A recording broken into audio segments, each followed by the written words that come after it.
Good afternoon.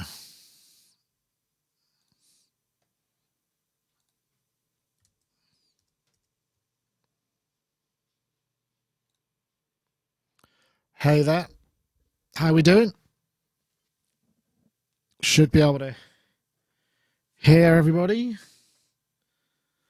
Okay. Awesome.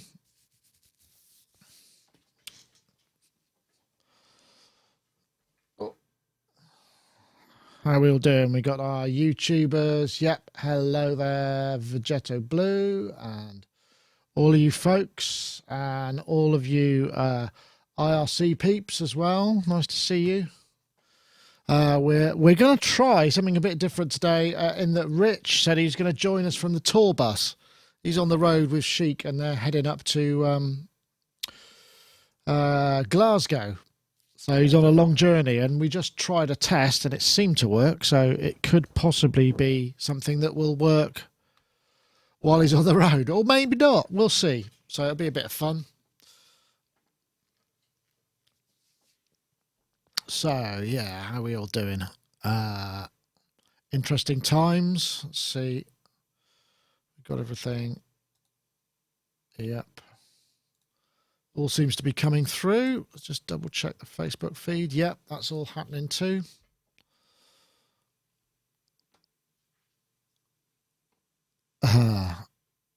Yeah, I saw that. The OP1 for something like $8,000 or something, wasn't it? And it's not dead, it's just resting. In the words of Monty Python, they're going to be producing some new ones pretty soon. So there's no need for all of that business. 8,000. I wonder if they sold it. They can't have done. I mean, who would buy that? Although I did see a comment on one of our videos. It was for the Prophet X, and it was just somebody who basically bought one and didn't really have any idea how any of this stuff worked and didn't know how to plug it in or get audio from it. So there are people who will spend a lot of money on stuff. I guess they're just people with a lot of money, and they go, I want one of those, and money isn't an object, and it's just such a sort of alien concept to me. But I guess for others it's probably similarly alien. There we have Mr. Dominic Hawken. Hello. How me? are you? I can indeed. Yeah. Let me Thank you. Hey, Rich is there. Brilliant. He's going, well, he's actually on the bus. He's on the tour bus, and he said he'd give it a go. So excellent. That's too cool. That's from him on the back of the Chic tour bus. That's the travelling disco bus. He's on his way up to Glasgow. So maybe he'll be joining us. Good to see you. Good to meet you as well at the show. So yes, of course. I'd forgotten you're another tall person who didn't. I didn't think was tall.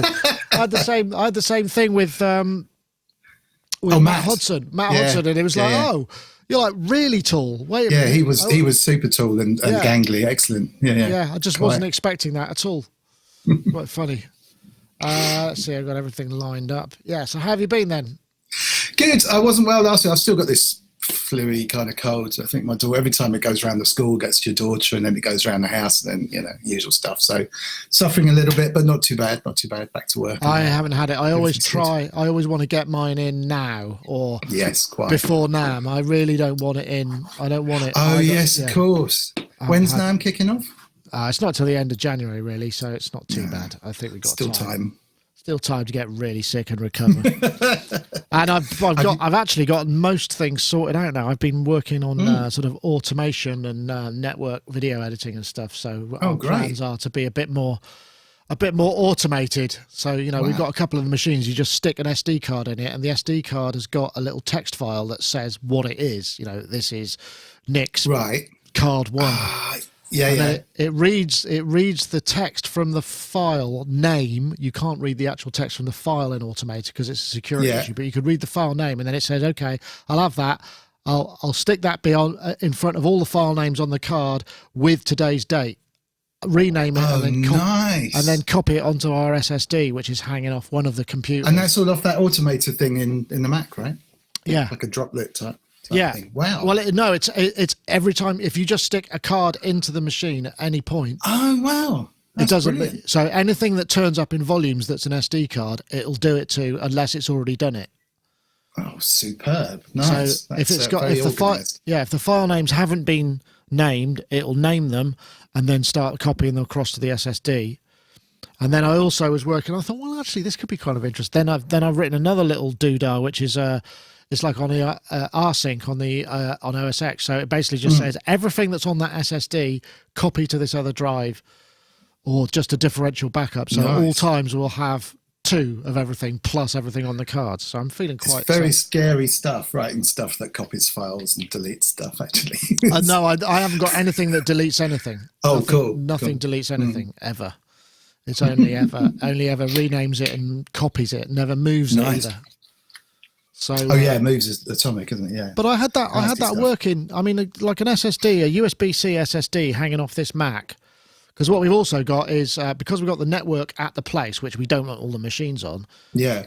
I bought a load of like cheap USB 3 gigabit Ethernet. So they get plugged into everything. So everything's got 2 network ports. So we've got our own network where they all sit on, where all the shares live. Right. And then the internet network as well. It's kind of, so basically all the machines can talk to each other without anybody else seeing them. And then they can all, really, and they can. And I tried this. I was copying from 2 machines, SD cards from 2 machines, while editing and rendering on another machine. So all of the files that live on that SSD are actually networked. So nobody has those video files on their own machines. They just they work from the actual network drive. And so is this based out of a hotel room somewhere, or you've got a corner in there? No, it'll be in the media center. Oh, nice. But awesome. The real, I'm getting very inside baseball, but the real trick is, now I bought this, I can't remember the name of it now. Ubiquity, little 5-port router. Yeah, and it's totally programmable. So basically, you could put a DCHP server in it. So everything you plug into it, it'll auto assign. So basically, there's this second ring fence network that handles all its own IP addresses and everything. And it's really neat. I'm feeling quite. Yeah, they do Unify, don't they? I'm sure it's Ubiquity. Yeah, that's right. So this was quite a big house, and to try and get, you've got 4 or 5 little Wi-Fi hotspots dotted around, and they used to interfere with each other and all the rest of it. And I think Unify gets used a lot in hotels.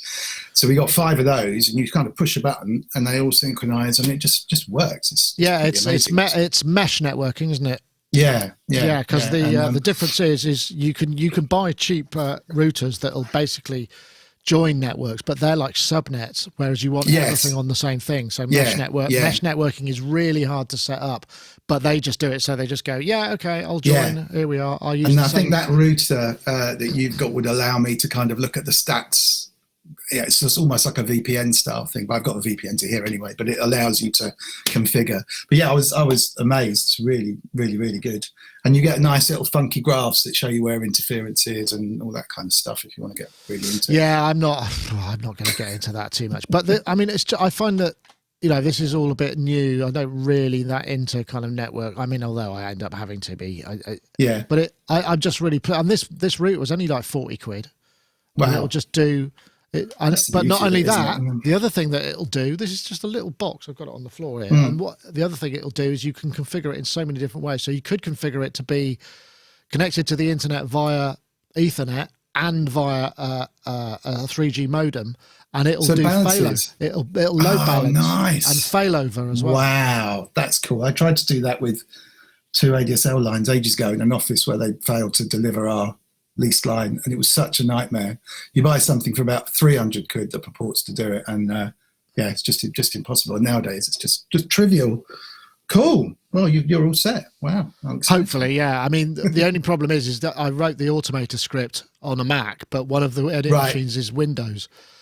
But the guy took it on it as a personal challenge to replicate what I'd done on Windows, and he's done it as well. So it doesn't matter what machine. So there are 2 machines that will high-speed copy SD cards simultaneously to the network drive. So nice. I think I feel quite pleased with that. I mean, it is very, that's the biggest change to our workflow this year, because it means we're not going to have to copy. So at the end of the day, all that people will do is copy their edit documents to the SSD, and then when I get back, I'll press a button and it will sync it to the backup drive.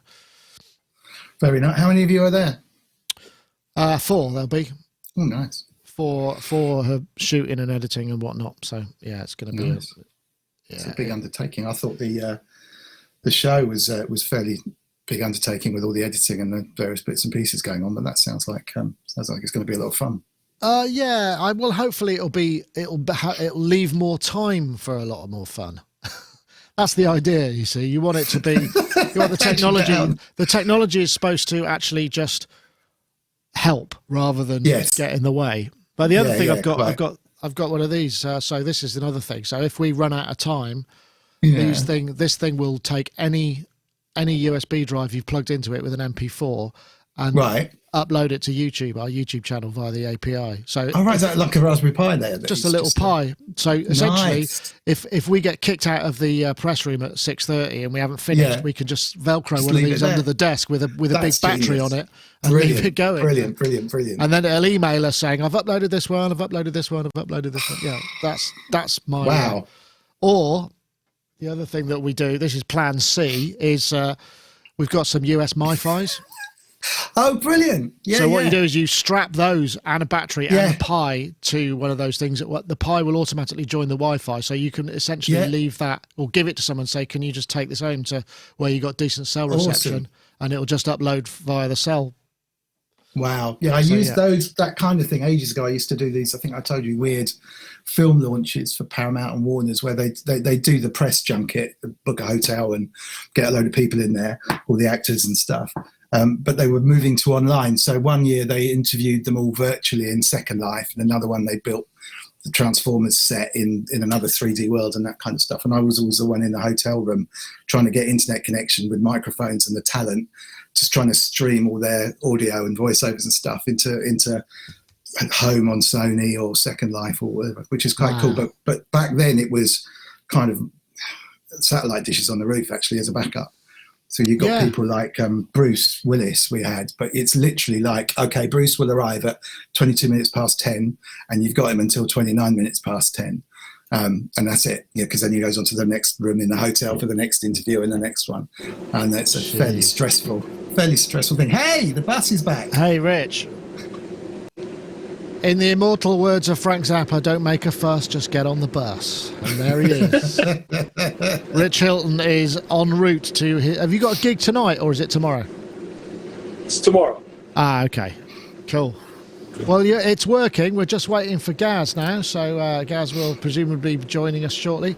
Gaz is upping the hair quotient for the group today, so he can make... he can compensate for all of us. I haven't seen him just yet, so we'll just hopefully he'll be along in a sec. God, it is nearly 4 o'clock. Good Lord, who can believe it? So let me see. So Rich is on the bus. Let me see. I might just see if I can EQ a bit of your... That's too much. Let's have a look. EQ a bit of your... What, my voice? The road noise out. My voice? Oh, I see. Yeah, there's not much I can do for you, though. No, that's all right. It's just because it'll be constant, so... Excuse me. That'll work. Seem to have a pretty good... Seem to have a half-decent signal right now. Oh, that's good. Yeah, all right. Got plenty of memory left on my SIM card.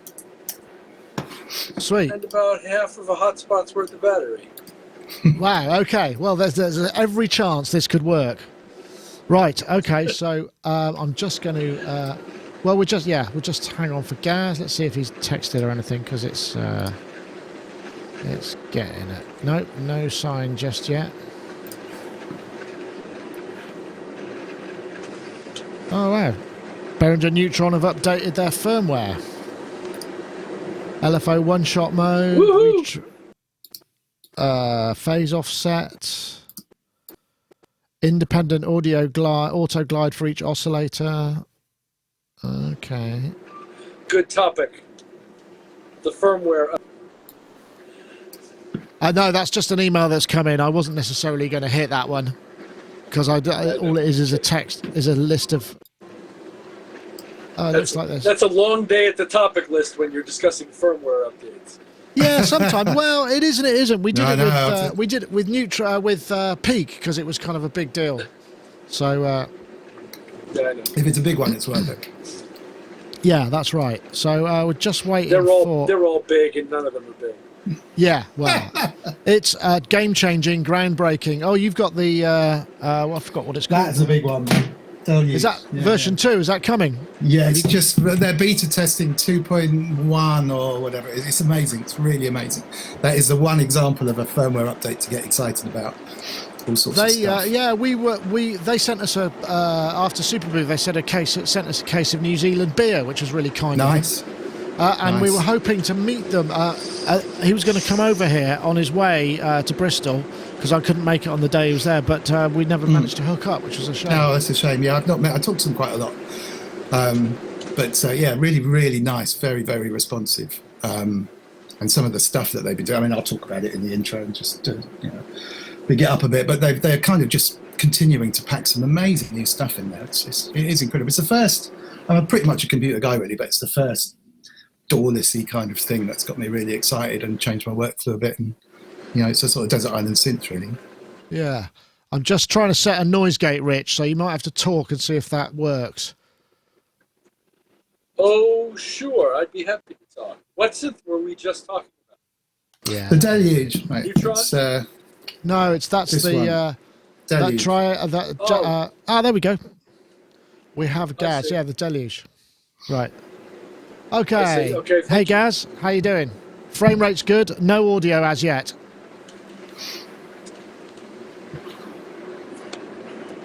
Nothing coming through. That's all right. I'll put you up on a 4-way so we can see you. You can see Rich there. I'm gonna have to ride you, Rich, on the fader if that's not too personal a thing to say. But we're just waiting for Gaz to need a bit more level from you, Gaz. More level. Okay. Blah blah blah blah blah blah blah blah blah blah. How's that now? Good. That's good. Yeah. Okay. Cool. Yeah. Gotcha. Okay. Right. I think we're almost there. So I'm gonna I'll keep Rich's fader down for now because his background. So Rich is on the bus on his way to Glasgow for a gig. How's that? I think that beats your. Sitting outside of school in the car. Oh God, that was a long time ago. That was a long time ago. I remember at the time there was starting to get some funny looks, weren't you? So yeah, I was outside in the backseat, crouched over in the backseat of a car just outside of school. Yeah, looking at a laptop. Never a good look. That is really no. Right. Okay. Let's do it. I'm just going to hit record here. Everybody ready? Aye. Okay. Yep. Okay, right. I'm going to just turn you down, Rich, while I do this. Okay, stand by, everybody.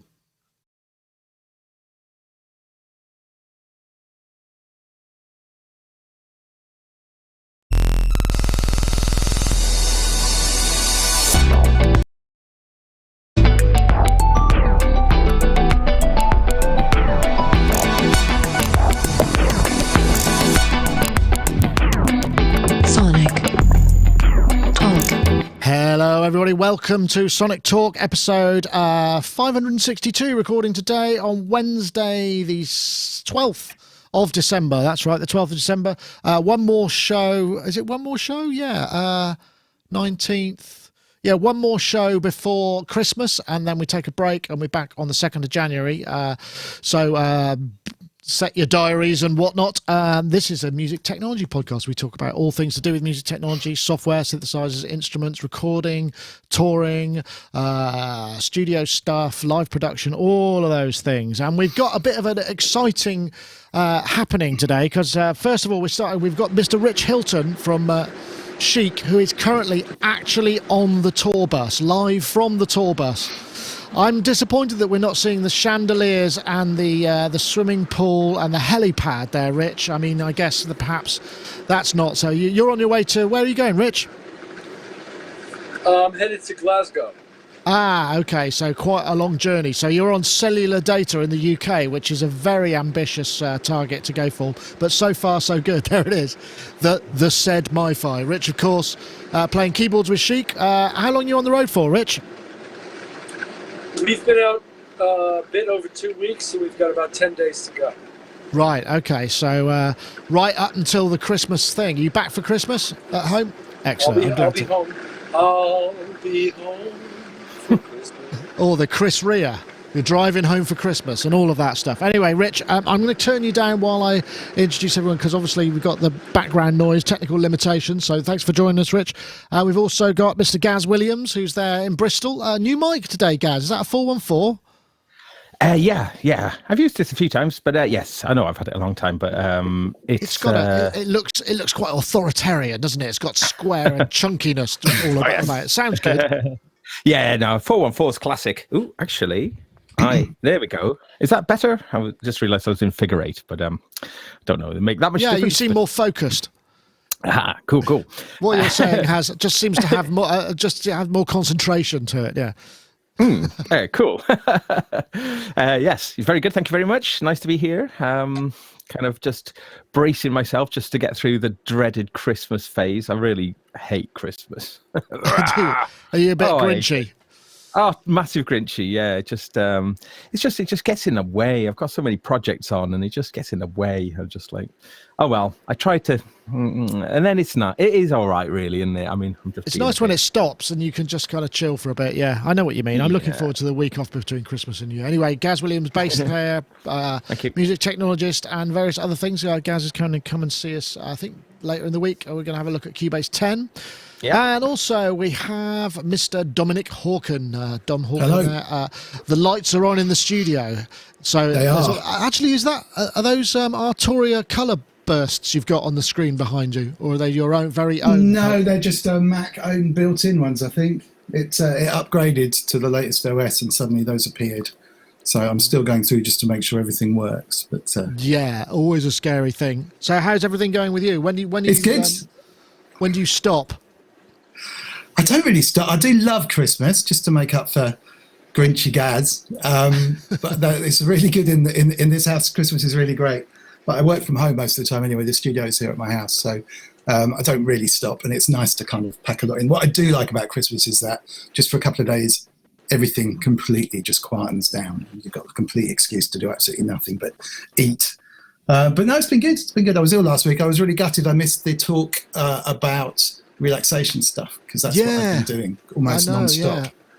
That was a real pain. But this week I've really just been doing the Deluge update we briefly mentioned just before the show started backstage. That was a really, really good update. We're getting kind of waveform views, auto sampling, multi-sampling, like amazing stuff. If you point a folder with a bunch of samples in it at various pitches of a piano or whatever, and press go, and it senses the pitch of all the samples, lays it out across the keyboard for you, and you're there. You can go in and change it as well, but literally blast it a bunch of samples, and about 2 seconds later it's all laid out. That's a beta software at the moment, so I think if anyone wants to check it out, you go on the Facebook group and they can help you out. You can ask. And also, yeah, there's like a beta group on Facebook, but you just have to prove you own one, I think.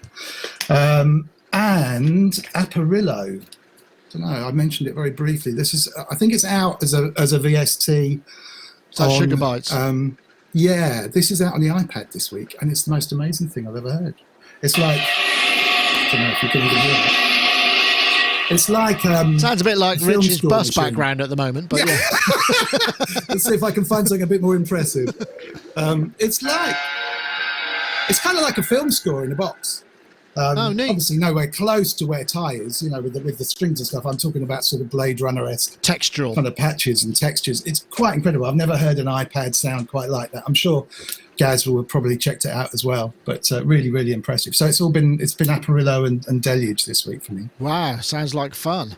Okay, well, I did forget to mention, of course, Isotope will be joining us a little bit later on with Prize for Isotope RX7, their excellent audio restoration suite bundle. And, of course, Synchro Arts will be letting you know about their sale, which is on until December the 16th, where you can save up to about 37.5% off three of their major products, which are kind of Revoice Pro, Vocaline Pro, and Vocaline Project 3. That's synchroarts.com. Okay, well, let's get stuck in. What's the first one? Oh yeah, now this is interesting. So this is another Kickstarter. This is Modal Craft 2, launched yesterday.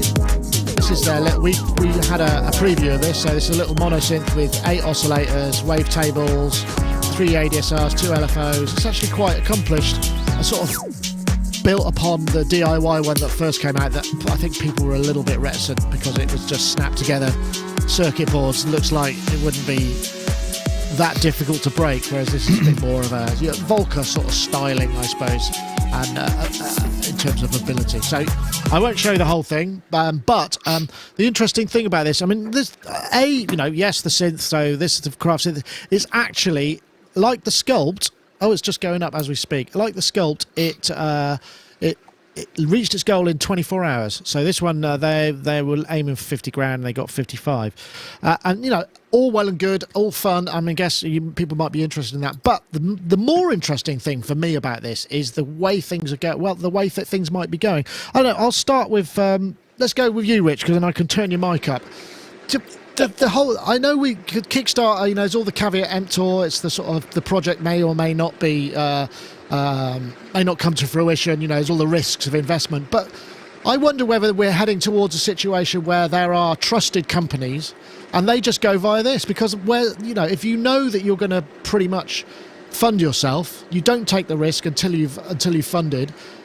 Where does this leave the distributors? Because distributors, like music stores, are going out of business left, right and centre now. And I can imagine music stores even contributing to Kickstarter campaigns so that they get the stock early, so they end up supporting the products that they're going to get in their shops. It just seems like a really interesting new model is emerging here. Well, and music retailers do participate in online sales, both through eBay, through Amazon, and a whole bunch of other ways. And certainly they all have their own websites as well to support their retail operations. And I don't think this is actually going to spell the demise of retail. However, I do think it's interesting, and I think your point is well taken about cutting out the middleman. And obviously, Modal would have a tremendous amount to lose by failing to deliver on something for which they collected money. So people do, because they are a known company with some lose by screwing up, people would have perhaps a little more faith than if one of us advertised a candelabra set or something. But and it sounds great. Now, they must have been very successful. They must be very successful with this, and I'm glad for them, because it's kind of cool products. Although I've never operated one, and I wonder about having all of these multiple parameters underneath 10 knobs, but that don't change their leg weight. But I'm sure you get used to it, and I'm sure you get fast on it. It sure does sound nice. Yeah, no, I would agree with that. I think it's interesting though, Gaz, isn't it? I mean, whatever you think of modal products or whatever, I mean, just this whole notion of moving directly to communicate with the customers, and then essentially the stores become customers of yours just like everybody else.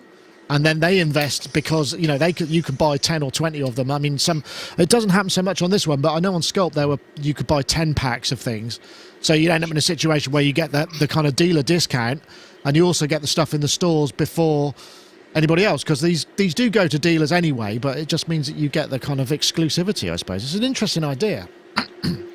Yeah, and it just really works as a promotional kind of campaign as well, doesn't it? Because how long has this got left to run? It's got a while, isn't it now?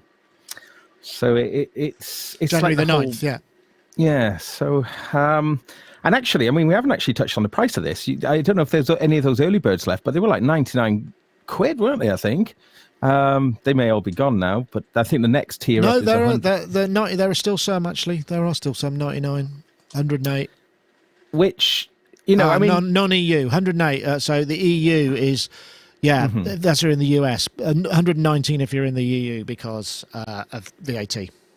Oh, gotcha. So I mean, it's a very compelling product for that price, isn't it? I mean, when the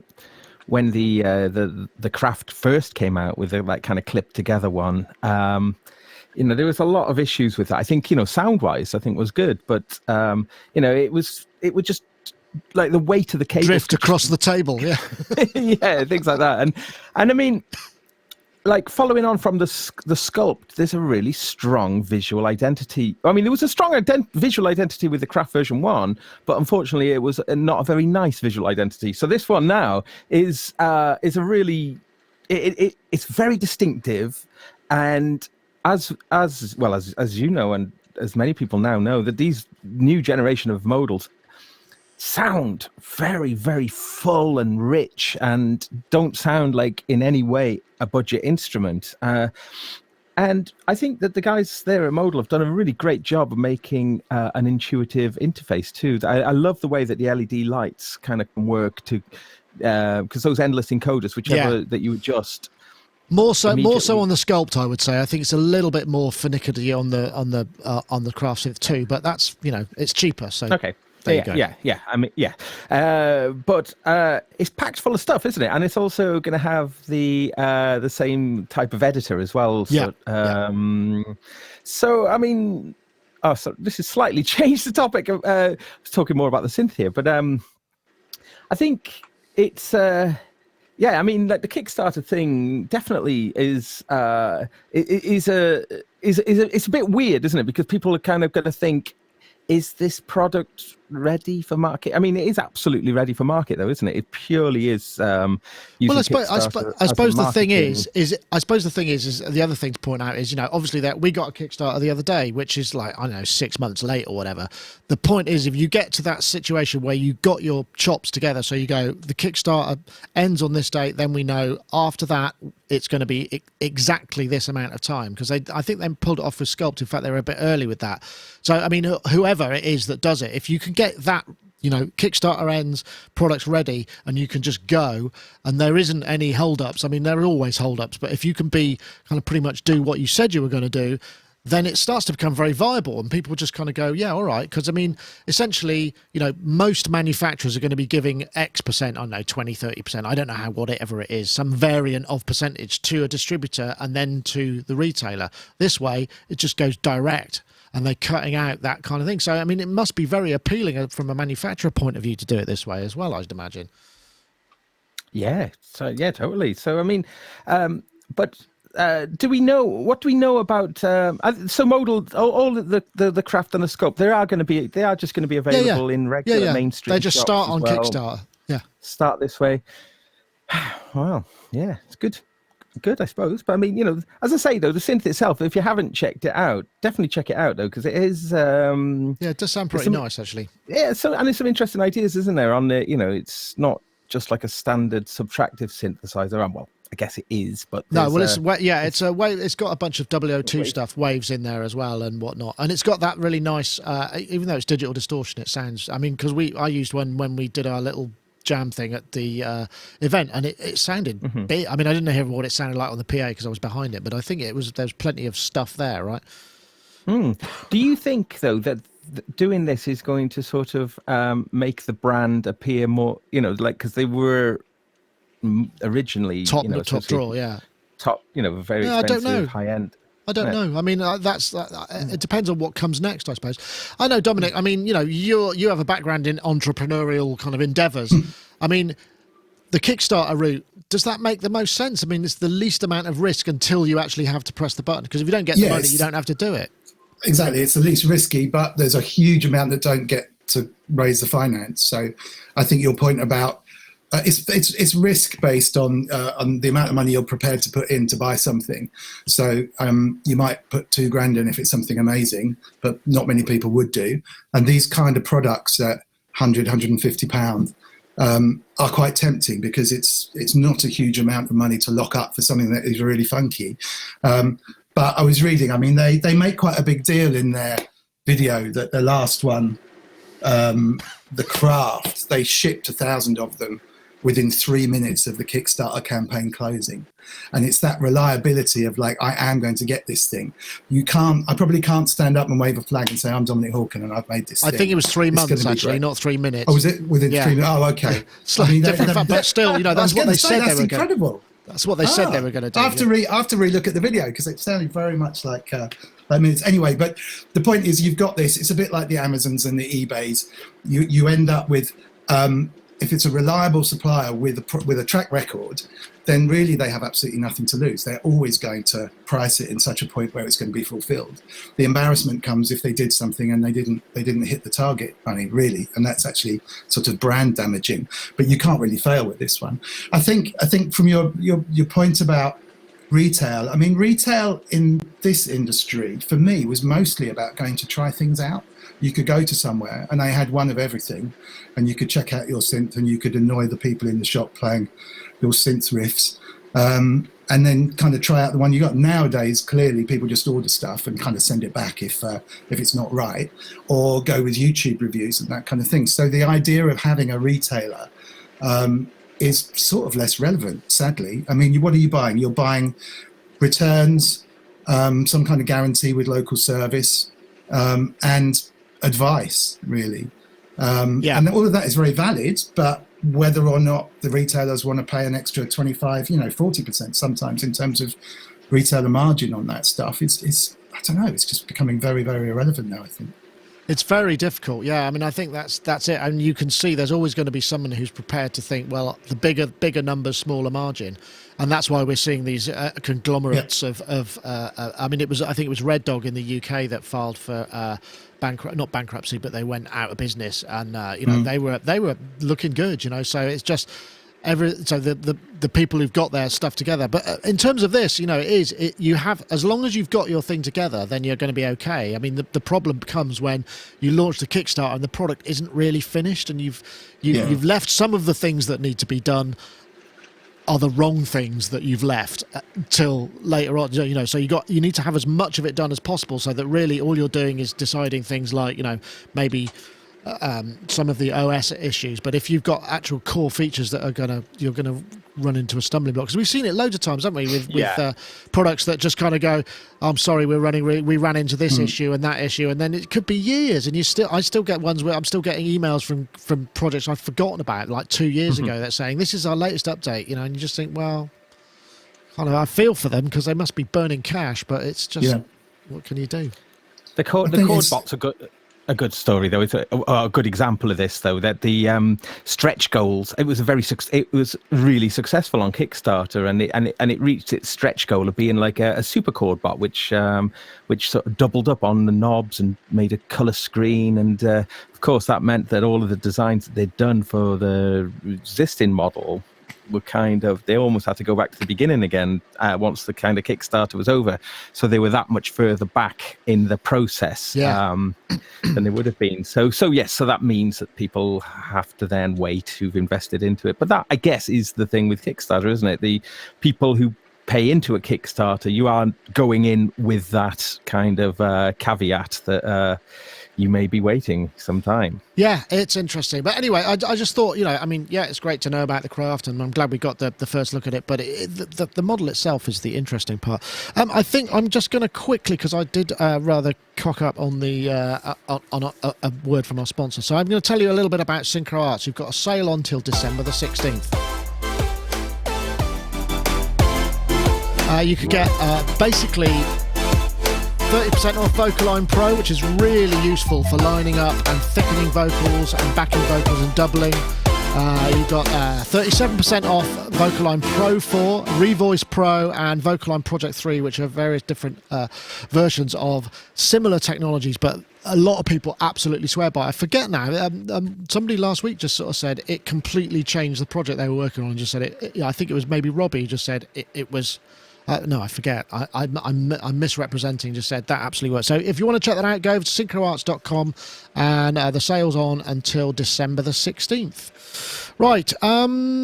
Let's have a look. I'm going to do this one because I just think this is grand. So this is a new soft synth. There's a couple of soft synths this week. Actually, UVI have released their model of the Voyetra 8. Which is a very rare beast. I think it was an American polysynth, 8-voice polysynth, with digital control and electronics. I saw one once in a studio, but I've never heard it before. And this is it has a very unique sound, which I hope we're able to display. It's a PXVA, 8-voice analog powerhouse. I think it is $49, reduced from 79, so it's reasonably close. And as we know, UVI... They license a lot of their technology to other people, like their filters and their core engines. Do a lot of really good stuff. So anyway, that's there. Okay, first question is, who has ever... I'm going to come to you first, Rich, because it's an American synth, right? The Voyetra 8. Did you ever get your hands on one? Yes, once. Once. and I've been around them a little bit more than that. Yeah, they were made in Long Island City, right across the East River from Manhattan, in New York, at Octave Plateau. And, That's right. They had a companion keyboard that was also available as a strap-on sort of thing. I think Edgar Winter may have actually used this thing briefly in his world, doing the strap-on keyboard stuff. And it was an analog synth made on Long Island. What can I say? It was a nice product. Had a unique sound. Didn't sound like Oberheim or Roland or Moog or any of that. So it sort of took in its day a sort of almost, some might object to this, a second tier sort of polyphonic synth status, which, believe it or not, is also where the Korg PSs were kind of viewed in there. I mean, nobody could afford them anyway, and there weren't that many of them. But these were kind of the oddball second. And when I say second tier, I don't mean not as good. I just mean not as well marketed. Yeah, I know what you mean. Yeah. So anyway, yes, I did come across them once or twice. I have played one once, and it was a nice little analog synth. And of course, programmable, Dominic. I don't know whether or not you ever got your hands on one. I remember, I think the only time I ever saw one when back in the days when it was Tom's Diner was there, and we'd gone to America to work with Suzanne in her apartment and her studio, and the guy that was producing her stuff had a Voyetra, and I remember seeing it and go, ooh, I've never seen one of those before, and that was about as far as I got. I never actually listened to it or anything, but that was the closest I ever got to one. Never seen one in real life. I mean, it sounds nice, doesn't it? I'm a bit bored of everything vintage being remade. So, you know, what else can you find? As long as it was made kind of 30 years plus away, let's do that. I mean, yes, it's great. It's something we've never heard. It gives another flavour, gives another colour. I'm not actually knocking this particular release, but the absolute kind of fandom of anything vintage has always lost a bit of sparkle for me, mainly because I bought most of that kit when it first came out, and some of it wasn't really that good, and some of it was great, you know. But I worked for the London Rock Shop selling synths, and I know what we used to laugh at. And the only one we got wrong was the TB303, which we used to have to we drew straws as to who was going to demo that because it was so complicated. But other than that, you know, just because it's vintage doesn't make it sound good. This is an interesting thing from a historical perspective. And actually, 49 quid, who can argue? The trouble with these things, that like the thing that we just looked at, the Kickstarter, £99, £49, they're just so easy to buy. And then by the time you look at this kind of big, massive little things all over the desk, you could have bought a Moog 1. Well, perhaps, yeah. I think you'd need to save up a little bit more than that. I've got a demo here, Gaz. This is on the UVI, and this is another classic example of what the French seem to be very good at electronic funk. This is all its era, isn't it?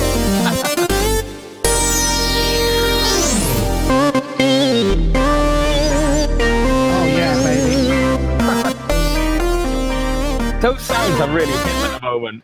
Are they really in? It's like Chromeo, isn't it? And that sort of stuff. Yeah, it's super hip with the young'uns. That sounds great actually. Who was that? That was on the Voyetra demo. Yeah, that's a chap called that's PXV8 showcased by Louis Suka. Nice work, Louis. Yeah. So, a new audios used, didn't they? I think the Voyetras. Is that right? Is that right? Oh, did they? So yeah, I did not know that. Yeah, I'm pretty sure they were for a while as well. But yeah, I mean, it's one of those things. There's always been a little bit of a mystery, hasn't it? This, I think there was lots of things that were quite ahead of its time, wasn't it? It was obviously digital controlled analog synth, like MIDI control of like every parameter. Yeah. Sort of quite a lot of sophistication really for its time. So I think, interestingly, Voyetra merged with Turtle Beach, didn't they? Really? So they ended up in Sound Blaster land and didn't give a toss about synths anymore because they made so much money on cheap sound cards, right? I reckon, yeah, that's probably what happened. But so I don't know. I think it's nice actually for this to make a kind of return and. That's a good price point, though, isn't it? That's really that does seem rude. You are absolutely right. You've obviously been on Vintage Synth Explorer doing your research, or you knew this anyway. I don't know. But there is actually, if I play this, there's a great demo here by Dr. Mix. So this is him doing video because apparently it was used on the Buggles track. So let's see what it sounds like. Yes. It does sound quite nice, actually, when he gets going. But... oh, yeah, baby.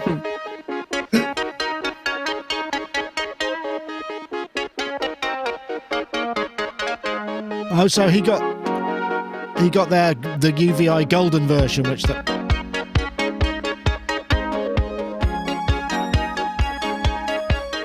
oh, yeah, I mean, that is, that's classic 80s sound, I suppose. And I guess it was one of those things that, programmable synthesizers, I don't know how much it was to begin with, actually. I mean, but anyway, it's from UVI. You can buy it now, and that's kind of cool, I guess. But yeah, you're right about that, Dominic. Sorry, it wasn't cheap. No, it was not cheap. They had the Cat and the Kitten on the market as their cheaper monophonics, and this thing was not cheap. It was at least a couple of grand. Wow. Okay. You're very, very sure. dark, Rich. I'm almost unable to make you out, which is maybe the look you're going for, but it may not be. Might just need to move. There we go. Hey. Rich back in his full glory. Yeah, I'm sure it was kind of pricey, but I guess the thing about it though must have been it was great for touring because it was rack mountable and you could put a bunch of them together.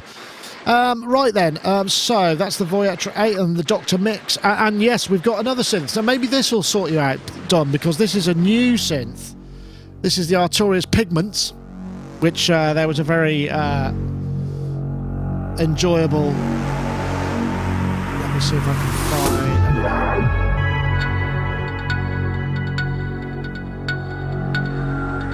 It's getting very arty. And this has two synth engines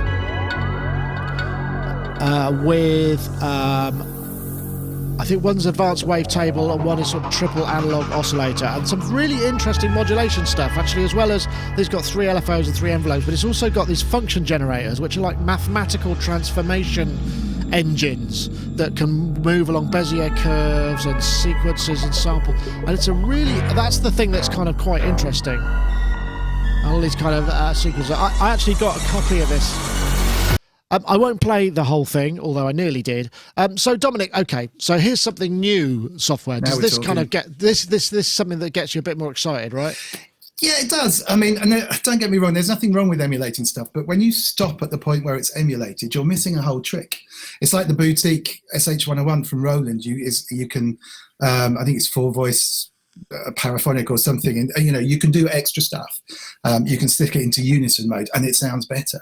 So if you're going to make a synth like that, then put in some extra stuff, and the modulation on this sounds good. I have not played with it.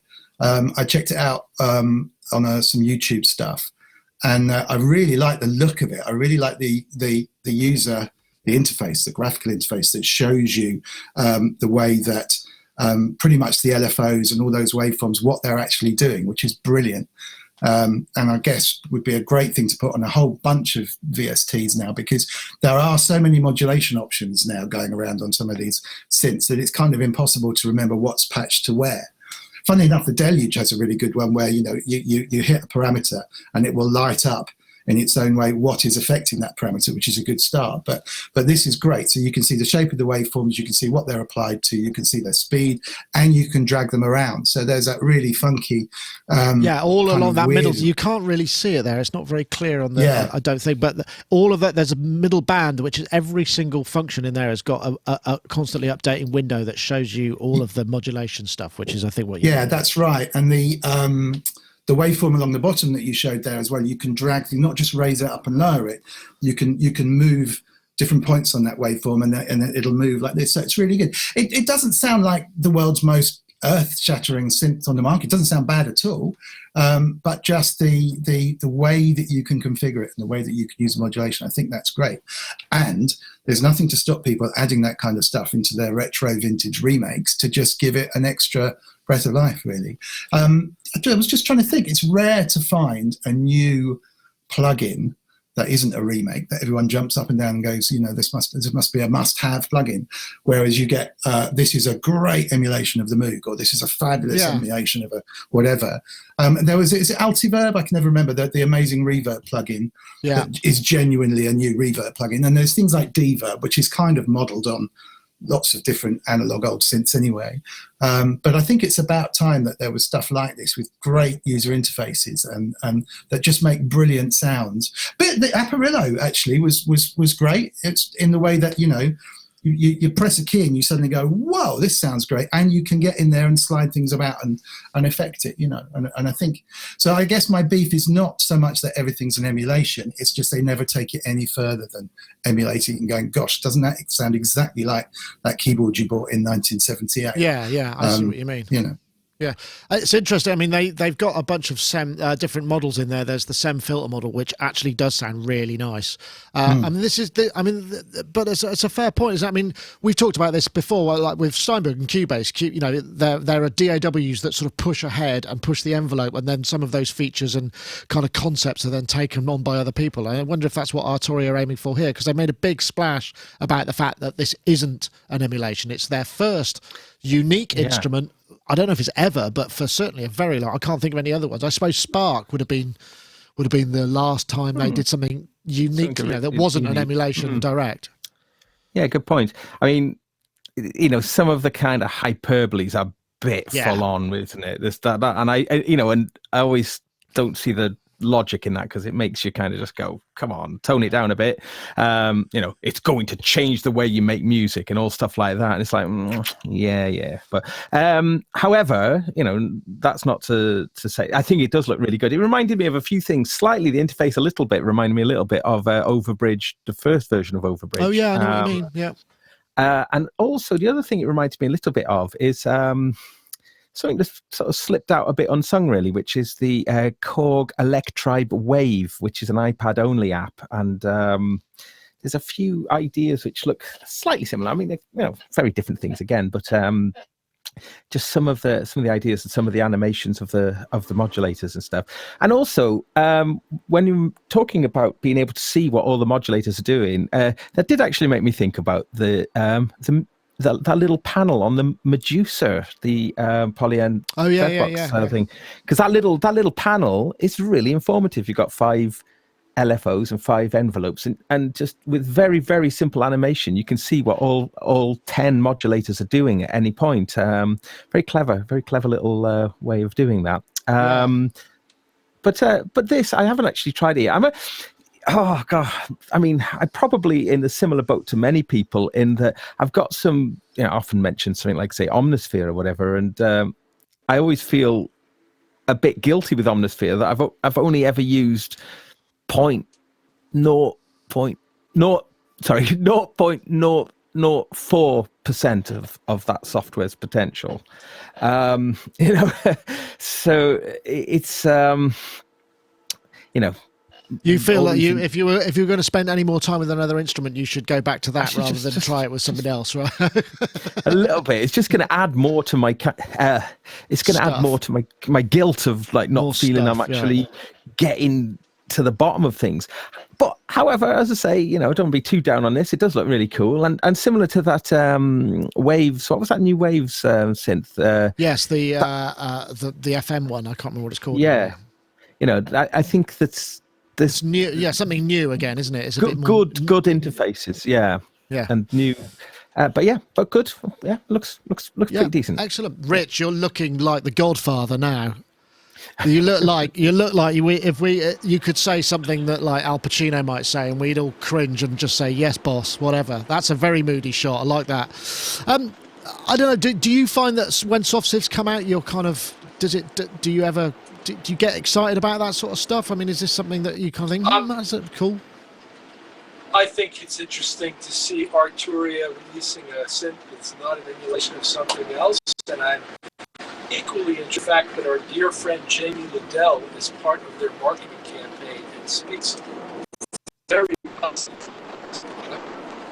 And I really haven't even heard it very much, so I don't have a lot to say about it per se, but a cool software wavetable synth is welcome in my world, and I look forward to hearing it and deciding whether they're giving it away for a limited period of time to use until mid-January. That's true.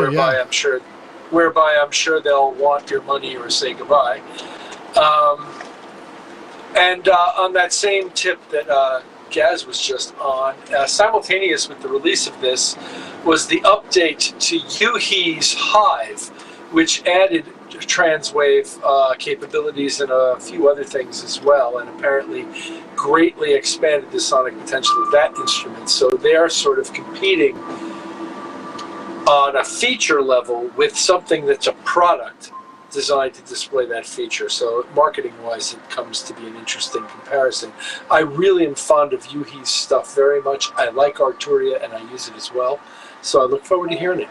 Yeah, absolutely. It seems like Wavetable people have been banging a Wavetable at us for ages and ages and ages. And maybe now it's becoming a thing that we can certainly enjoy. Right, I'm going to quickly have a little message from Isotope, because now you can win a copy of RX-7. RX continues to be the industry standard and leader in audio repair for music and post-production. And with RX-7, we've introduced groundbreaking new ways to quickly and easily fix and manipulate audio. Take the game-changing Repair Assistant, an intelligent helper that can detect noise, clipping, clicks, hum, and more. Also new in RX-7 is Music Rebalance, a powerful source separation tool. Drums too loud? Vocals not loud enough?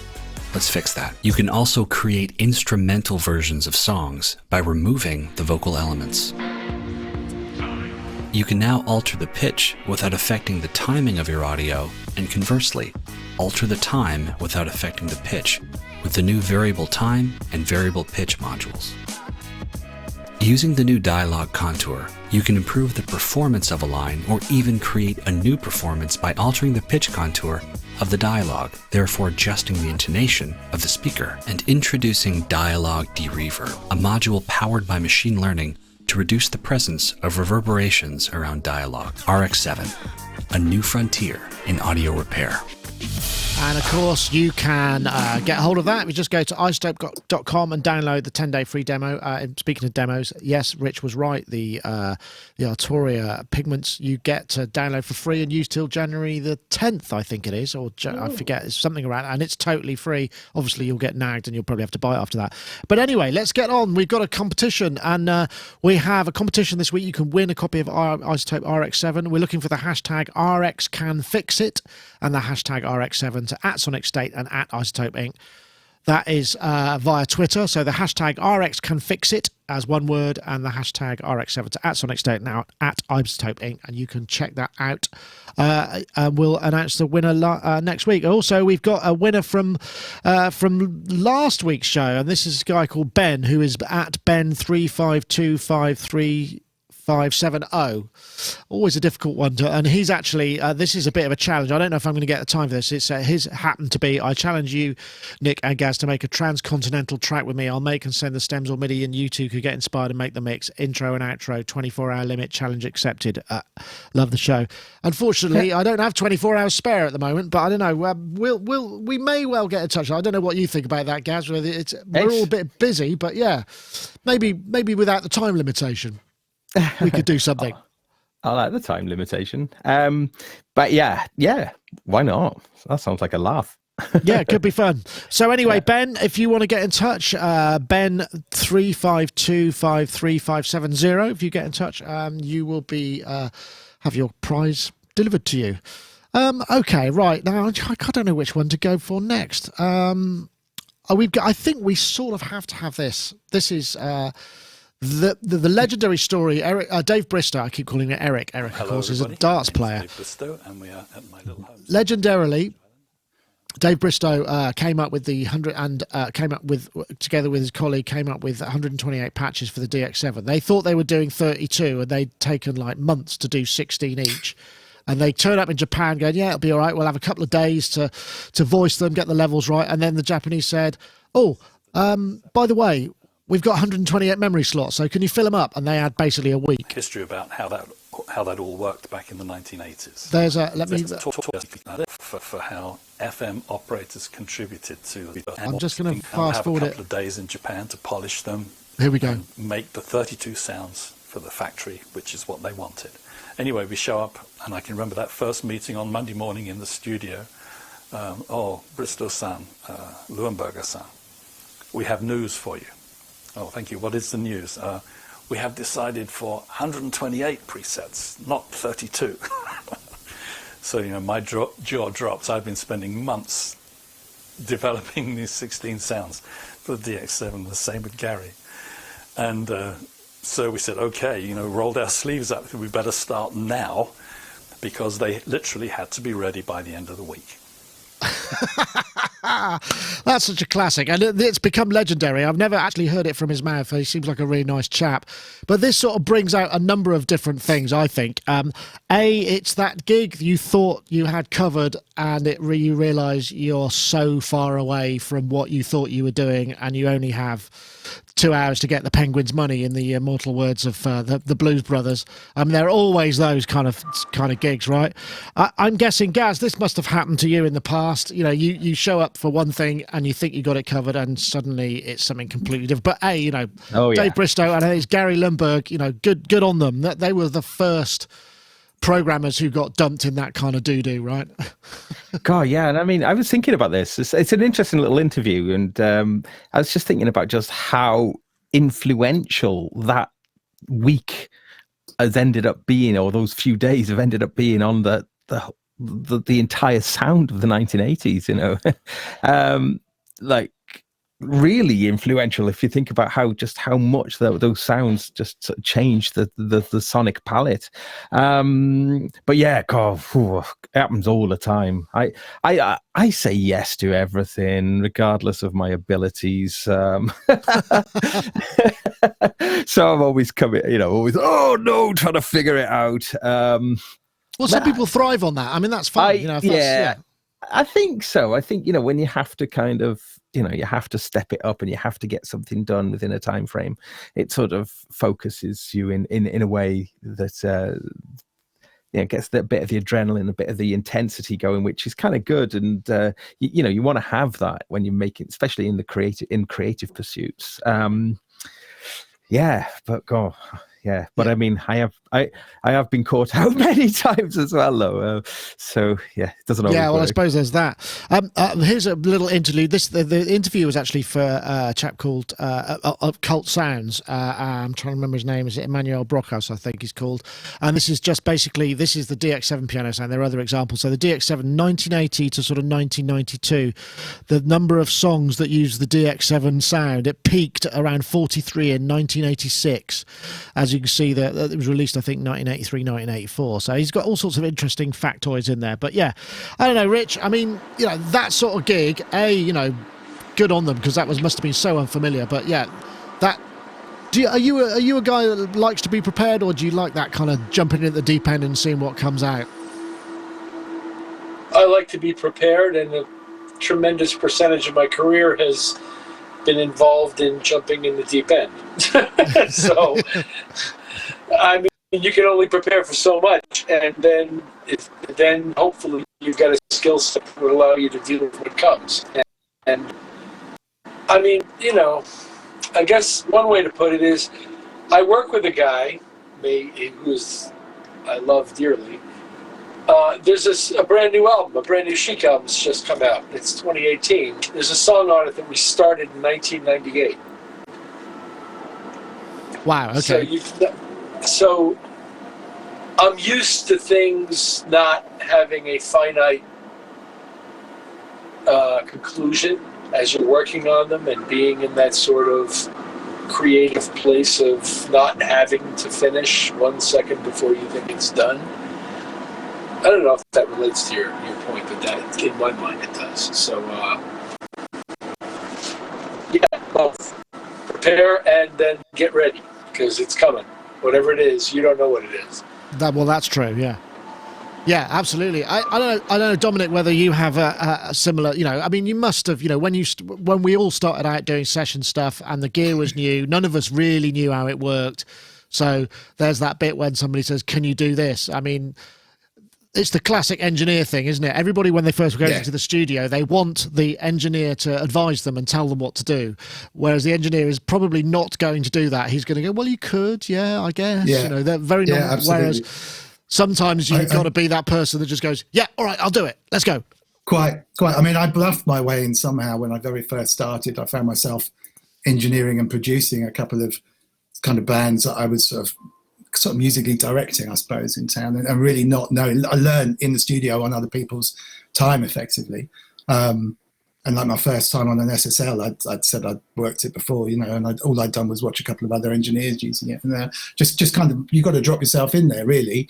I'm not sure how easy that would be this time. It was a very peculiar set of circumstances and a lot of luck back then. But I mean, I suppose Dave Bristow, very quickly, I mean, what a guy. I was just going to say the same as Gaz.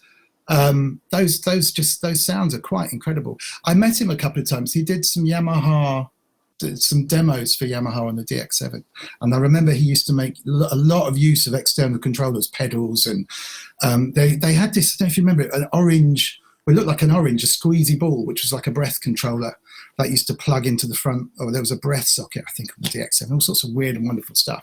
And it was almost like, what's he going to bring next time? So he'd have 3 pedals and the breath controller, and you kind of expect him to have a kind of bagpipe interface underneath this arm or something as he's playing this kind of stuff. And the sound, because obviously he spent so long working on those sounds that all of the ways of changing those sounds, after touch and all the rest of it was what really was exciting him at that time. And I know a lot of those sounds that they did in the 2 weeks ended up in the first 32 patches. It wasn't like this, let's just add on a bunch after the 32.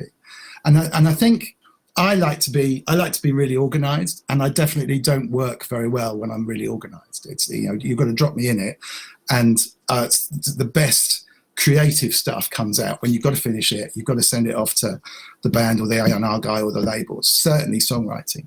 You start writing a song and you've got no deadline on it, you'll end up finishing the 1988 song in 2018 or whatever. When you've got a band that you're working with or an artist that you're working with that needs the album, has only got 10 days before they're back on tour again, and you've got to do a song a day, you do a song a day, and actually, 1 or 2 of those can work out really well. That's what I found anyway. If you're up for it and you're in the mood, actually forcing yourself to do something under pressure is a lot more creative. And you get that sometimes working with other people who work writing songs solo and working on their own. It's a good thing to do, to go and find someone to write with, because you spur off of each other a lot. They'll force you to chuck away the ideas that you'd probably hold on to, but aren't actually that good, But yeah, organized. I think like Rich, organized, but thrive on chaos, really. Yeah, I think that makes a fair point. The concept, so that how it works and where it is, but you just don't know what you're going to have to do with it when the time comes. Because sound design though is something that's difficult to get to. I went away to a studio for 3 days to design some patches for Electron Analog 4, and I came back after 3 days, I think, with about 16 patches, feeling really kind of like I'd done really terrible. I wanted to try and get 128 patches in the 3 days, and I managed 16. And I was talking to my good friend and legend that is Howard Scarr, and I was telling him a story, going, no, 16's good going for 3 days, So it's just, I think in my naivety, I thought that I could kind of get, just like I'll create a bass patch, and then I'll create, say, 16 variants of that bass patch. But then when you're trying to get that bass patch working and you're working with the modulators and all the different things, you realize you just spent sort of half a day on that bass patch. And it's like, okay, sound design is... I guess it depends what you want to do. I mean, I find the same thing. Because what I've started to do myself now is when I've got a synth in for review, there's a period where I have it sort of here, and I just mess it. And if it's got memories, I save. And then sometimes I go, I've got nearly a bank of sounds there that could be of use to somebody. I'll give them away or whatever at some point. I never really get round to it. But I mean, I sort of feel like if a synth draws that out of you, then it's probably good. It's a good instrument, even if not everything is super complicated, but if it just sort of takes you in a direction, you just go, oh, that's nice, I like that sound, and then you kind of tweak that sound for a bit longer and it turns into something else, and you always end up with Squawk had 1, 2, 3, 4, 5, 6, and they're all a bit the same, then you probably could have just assigned some sort of macro to it to move between all of those sounds rather than have all of the individual ones. But yeah, I mean, it's a sign of a good instrument that allows you to do that. But that's interesting what you were saying, Dominic, about the controllers, because the DX7 was the only one with aftertouch apart from the other ones. I mean, they dropped it down to the 21 and the 11 and stuff, and they didn't even have velocity, and they went to 4 operators. So the actual performance aspect of it must have been a really big deal. And it's interesting. When I had the Reface here, I mapped Reface DX with just 4 ops, but I mapped it to one of the Behringer BCR rotary encoders, and I was able to do lots of real-time stuff with the knobs. And it's not something you automatically think you would do with FM, but it actually is a really powerful tool specifically for FM, because you can radically change the sound without generalized mappings. It's quite an interesting way of working, particularly when you're changing the harmonics and the blend between them and the feedback. So maybe it didn't really get explored all that much. And that's what he was obviously into, but it didn't really end 100%. Up being all that 100%. Used. I mean, when you've done that amount of work, and you're playing the sound, and no one's actually twisting the mod wheel or giving it the aftertouch or pushing the effects pedal or whatever. I'm sure the DX7 had a breath input as well. I could be wrong. It did. Yeah, I'm pretty sure it did. Yeah, so, and that no one ever did that, right? Apart from your man. It must be heartbreaking. And you see, actually, Omnisphere is good for that. A lot of the patch names will be try the mod wheel or press harder on this, because there's so much work. Exactly. Wait till the end. You've got to stay till the end.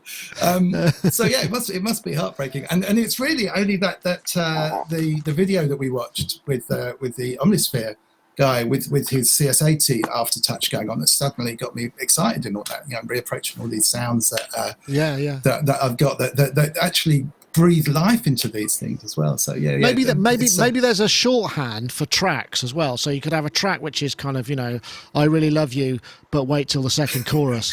It's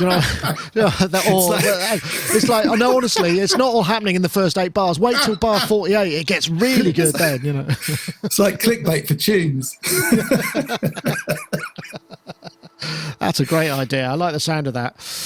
Yes, but it's good. It's jolly good fun, that whole concept. I mean, I don't know, Rich. The whole FM thing is quite impenetrable, and to think that he managed to pull all that off, it's just in that short period of time, it is impressive. They should give him an FME award. Ah, very good. You're not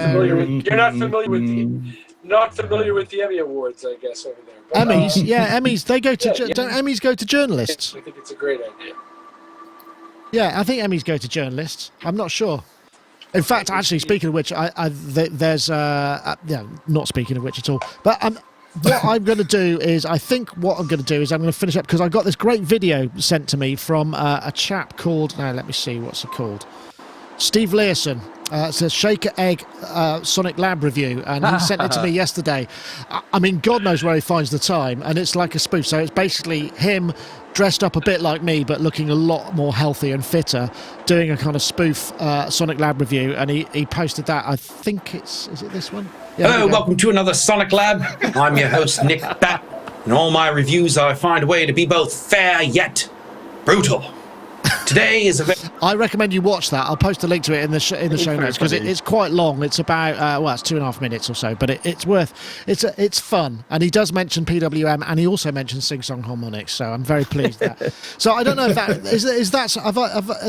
have I reached some kind of watershed in my career where I'm getting parodied? I mean, that's the first time where it's properly happened that somebody's gone to all of that effort, to be honest. But have you been asked for autographs yet? Maybe. No, photo, lots of selfies. Selfies happens. We get a lot of that, Gaz, don't we, when we go to Super Booth or whatever. Selfies. Yeah. You probably get more, actually. You're you're selfie worthy. But yeah, jolly good fun. I'll stick a link to that in the show notes because and I wanted to make sure that he knew that I wasn't offended in any way. I actually think it's quite funny. So yes, jolly good. And in these times, it's nice to know that we can laugh about some things because, frankly, there's absolutely nothing else to laugh about, certainly in this country.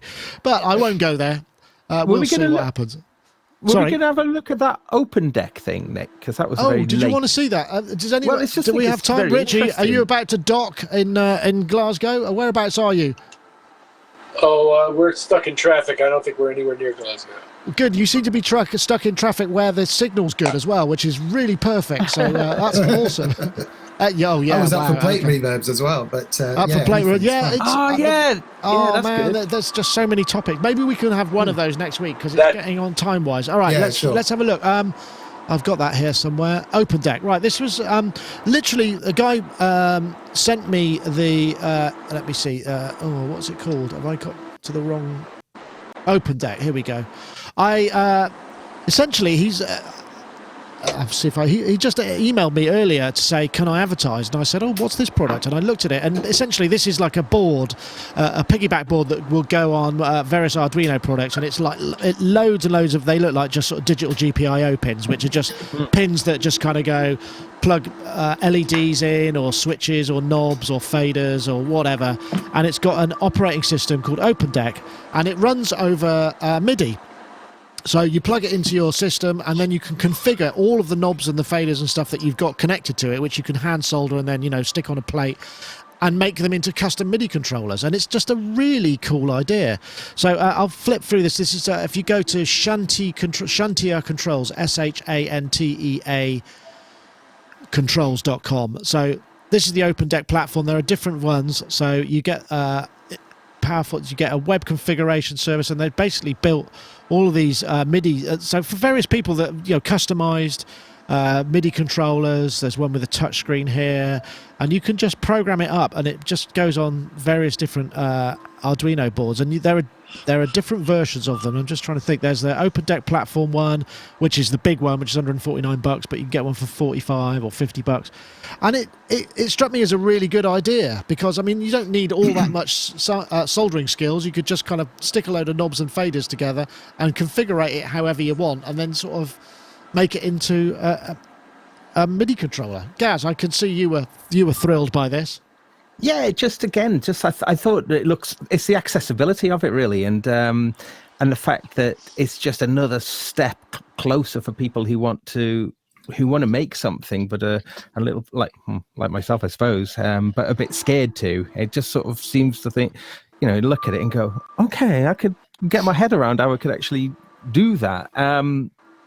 But yeah, I thought it was really good. I'm always really interested to see new ideas, and anything that sort of makes the creation of a new idea really easy. I think it's brilliant, because then it means that you spend more time on refining the idea and less time on having to do that annoying middle bit. That's what this seems to do. It seems to there is a bit of figuring out, but USB MIDI in and out, 64 digital inputs for buttons and 32 inputs for encoders, 48 outputs with PWM support. That's for LEDs, so you can fade RGB LEDs, and 32 inputs for analog pots or FSRs. I don't know what FSRs are, but someone might know that. It's kind of cool. I don't know. I'm guessing, Dominic, are you that kind of guy? Would you do that? Yeah. I'm definitely that kind of guy. I love building that kind of stuff to solve things. So this here is sort of one of those inside it. This is a MIDI through box, but each of the outputs you can switch on and off the MIDI clock. So if you're firing off a whole bunch of little sequences, like I've got Mother 32s and stuff, as soon as you hit go on your master, everything fires off with the sequences. But with this, you can just stop the MIDI clock, and then if you start it again, it'll push it to the nearest beat or bar. So it's just a really easy way of starting and stopping external sequences.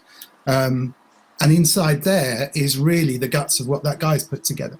So you have to know. Have you done it on Arduino or Pi? It's a Teensy, which is like an Arduino. Yeah. So there's a thing called an Arduino. Most people will know. It's a little computer board, really nice and embedded really fast. And there's a Teensy, which is like its brother. And that's really geared towards MIDI. If you just plug one of them in, it becomes a MIDI device. So you don't have to write any clever MIDI stuff. But in here, what you've got is a Teensy. I've had to write the code for it that routes all the MIDI through and filters out the clock and stuff. And I like doing that stuff, but obviously, it's not something that everyone can do, and it's not something everyone wants to do. So what this guy's done is he's taken the Arduino Teensy thing, and he's done all the wiring and all of the configuration that allows you to get 64 inputs rather than the 28 or something that it comes with. He's done the MIDI interfaces so they're all isolated and ready to be called, and all the hard work really. And also he's written what looks like to be a kind of web configurable thing in there that says, right, this pin, I'm going to connect it to a potentiometer, and this is going to turn up and down the volume and that kind of stuff. So he really has done all the work, and you're getting one of these really, but with all of the building blocks already in place, and it's really cheap and it's open source. So at one stage I was going to start kind of selling these things, but there's no point now, because that kind of stuff means everyone can do it. And really, unless you're manufacturing these things at very high volumes, you can't sell them for more than 40 or 50 quid tops, I would imagine. It's just not worth it. But it's brilliant now that the technology with Arduinos and Teensies is around that allows you to do this stuff, which you just couldn't have done 5 or 6 years ago. The processors on there are fast enough not to hinder any of the MIDI, no latency. Really, they run off batteries if you want. It's phenomenal. And you can full marks, absolutely full marks. He's done all the work. What they really do need is a case.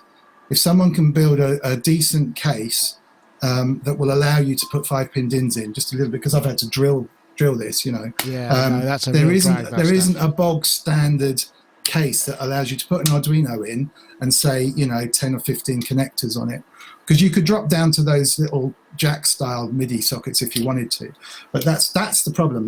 By the time you spent a tenner on a case and drilled it, I don't ever want to do that again. No, that's a nightmare, drilling holes in cases. I can thoroughly. Yeah, I think I was going to say something there which we completely lost. What I like is, even after all this time, there's still a new product and sort of micro economy around the MIDI standard. I think that's absolutely awesome. I don't know, Rich. Could you see yourself kind of having something like this made for your live setup, where you could just go, this would be very useful for, I could just have this little box that would do stuff that I need to be done? Or are you not that guy? Yeah, if it was built by somebody other than me, yeah. Okay. Yeah, fair enough. You're not the DIY making. Not really. No, okay. Not really. Fair dues. I sort of am, and I love doing that sort of stuff. And like I said, I respect the fact that people are, and I like doing it when I do it. But generally speaking, no. It's time, I suppose. I think the thing about it is, it's like an extension of the concept of, when you're trying to get your studio set up right. It's like an extension of that workflow thing. You're essentially inventing stuff on the hoof, and you kind of just want it to work. I do, like I say, I was talking to Dom about this. These little pies. I write them to do various bits and bobs, and they're just really flipping useful for all sorts of stuff.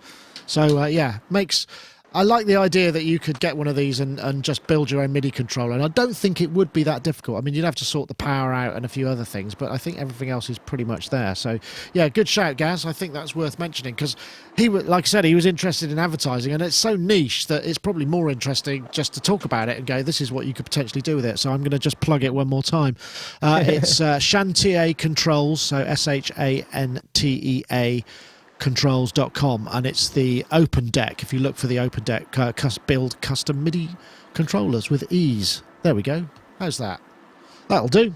Right, I think we're probably due to finish up. So next week, like I say, next week's the last one before Christmas. Then we're back on the 2nd of January. So we're just missing one show this week at this Christmas. So I hope if you can't join us next week, you'll all enjoy your Christmas period, whether you're celebrating that or just taking a break. And don't forget, if you want to enter to win a copy of Isotope's RX7, we're looking for the hashtag RXCanFixIt and the hashtag RX7 to @Sonicstate and @Isotope Inc.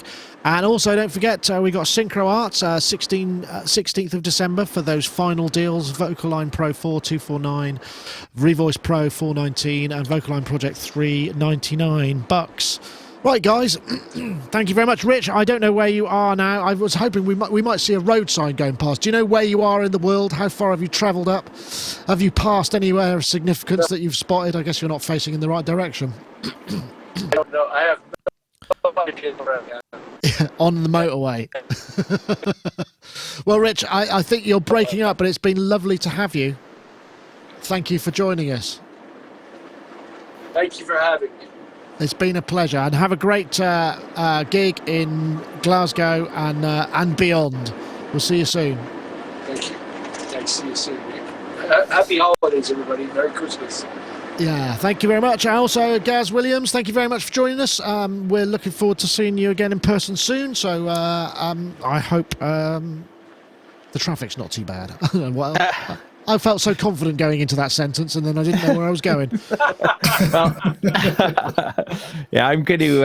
I'm quite looking forward to this evening. I think I'm going to have a session, like a Skype session with the Noodler guys. I don't know, behind me. I don't know. Let me see if you could see the little rig. Oh, behind me there. Oh, I've got the Noodler in the middle of that setup now, and. So I'm going to actually have a little Skype session with the guys, and we're going to go over some of the some more of the features of it. And I've been mentioned I mentioned the Noodler last week, and it's just something I'm having an awful lot of fun with. And it hypnotized me yesterday. I swear, it was. Did you get into modular time? Everything was just so beautiful, and the way it was all evolving, and the way that we had the LFOs were kind of changing the chord steps, and everything that was happening in this really lovely way that I was just kind of frozen, but I didn't want to stop it.